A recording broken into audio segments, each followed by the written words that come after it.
xafladan oo lagu soo bandhigayay baaritaan ay sameeyeen qaar ka mid ah ardayda ka baxda jaamacadda Indian Ocean oo ku saabsaneed saxaafadda Soomaalidu ma ku dhaqmaan mana ilaaliyaan anshaxa saxaafadda waxaa ka soo qayb galay qaar ka mid ah ururada warbaahinta saxaafadda ka jira Muqdisho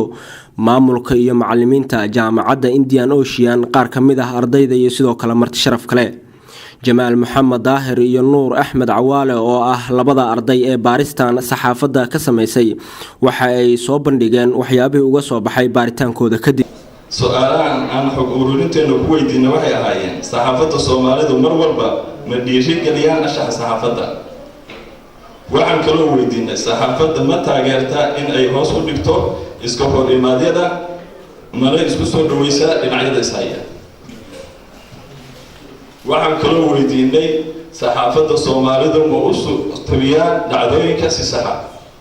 tala soo jeedin waxaan soo jeedinaynaa in la xushmeeyo xorriyadda saxaafadda ee ku xusan dastuurka dalka si uu suxufigu u soo gudbiyo war dhammaystiran waxaan kaloo soo jeedinaynaa in saxaafaddu ay ku dhaqmaan xeerka saxaafadda Soomaaliyeed Ustaad Ismaaciil Sheekh Khalifa oo kamid ah bahda warbaahinta Muqdisho ayaa waxa uu ka hadlay aragtida sida uu u arko baaritaanka ay soo bandhigeen ka warama dawladda Soomaaliya dawlad dhammaystiran oo qurux badan oo awood oo jirta oo dhisan ma tahay mise waxba siinaga maxaad filaysaa marka waa saxaafadda Soomaaliya ee ku dhacay